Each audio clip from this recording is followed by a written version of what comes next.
بنت الزبال هذه هي سميتي في الحومة اللي تربيت فيها، وفي المدرسة اللي قريت فيها، وفي الزنقة اللي ساكنة فيها. كل بلاصة كنمشي ليها كاع الناس تيعيطوا ليا غير بنت الزبال.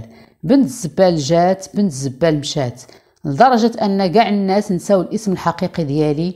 والسبب ديال هاد الاسم اللي تيعيطوا ليا به هو ان با كان خدام في الشركة ديال النظافة. اما الاسم الحقيقي ديالي هو ايمان. في عمري 34 سنة وام لجوج ديال الوليدات. ملي كنت صغيره كنت عايشه مع دارنا في دار صغيره ما مفرشاش مزيان، وحتى اللبس ديالي ما كنتش كنلبس مزيان انا وخوتي، غير شويه وصافي.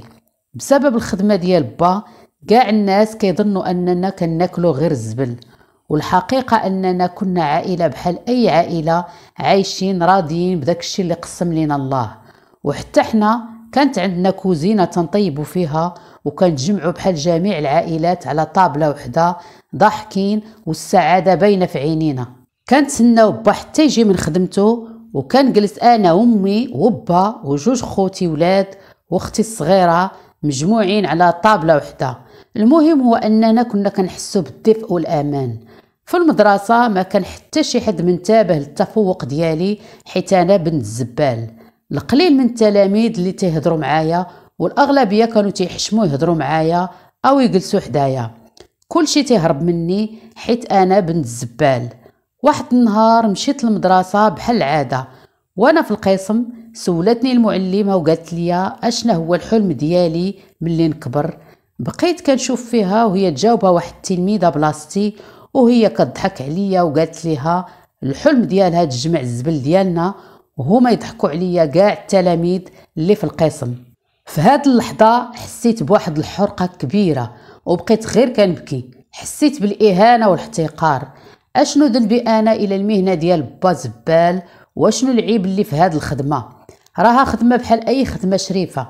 المعلمة ديالي ما عجبهاش الحال، وعاقبات التلميذة اللي جاوبات بلاصتي وهانتني، وشرحت للتلاميذ باللي التنمر ما خاصش يكون بيناتنا، وباللي حنا كنا متساويين، والخدمة كيف ما كانت ماشي عيب، المهم تكون خدمة شريفة.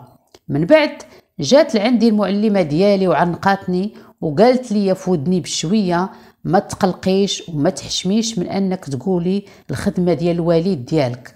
راه حتى انا با كان كيخدم حارس ديال واحد العمارة، وكيسيق الدروج ديالها، وكيجمع الحوايج القدام من عند صحاب العمارة، وكيجيبهم ليا انا وخوتي وكنلبسوهم، وكنا كنكونوا فرحانين وحنا لابسينهم.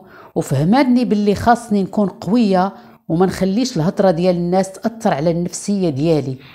هنا استوعبت مزيان الهضرة ديال المعلمة ديالي. وهذا الموقف اللي وقع ليا في القسم قدام التلاميذ كان في الصالح ديالي، زادني القوة اكثر عوض ما يهرسني. من ذاك النهار تعلمت نكون قوية وما نتأثرش بأي واحد تينقص مني وتيضحك عليا، وعلمت خوتي كلهم باش يكونوا قوى مني، حيت انا عارفه ومتاكده انهم حتى هما كيتعرضوا لنفس الاهانات اللي كنتعرض ليها.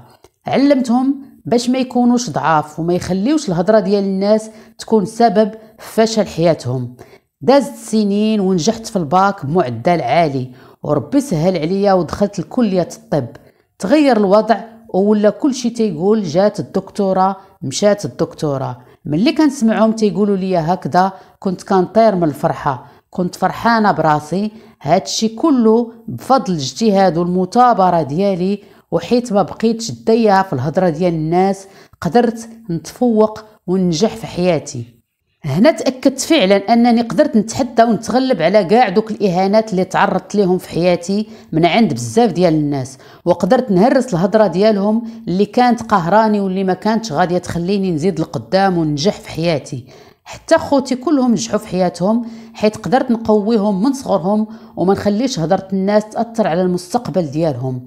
جوج منهم تخرجوا مهندسين، واختي الصغيرة كتقرا في كلية الصيدلة. وحتى الحالة المعيشية ديالنا تبدلات، شرينا دار زوينة في واحد الحي زوين، وانا وخوتي مهليين في الوالد والوالدة، وانا دابا مزوجة وام لجوج ديال الاطفال. ولكن انا وخوتي ما عمرنا ما نساو اننا في واحد النهار كان سميتنا ولاد الزبال. راه هاد الكلمة كانت كتذبح حتى الوالد، ولكن من طبيعة الحال ما عمرنا ما نسينا الفضل ديال الوالد والفضل ديال خدمته علينا. بها كنا عايشين وبها تربينا وقرينا وكبرنا، وحنا ما عمرنا ما استعرينا منها. أهم حاجة هي أنه ربنا بالحلال، ودابا ولات عندنا المكانة ديالنا في المجتمع، الحمد لله دائما وأبدا.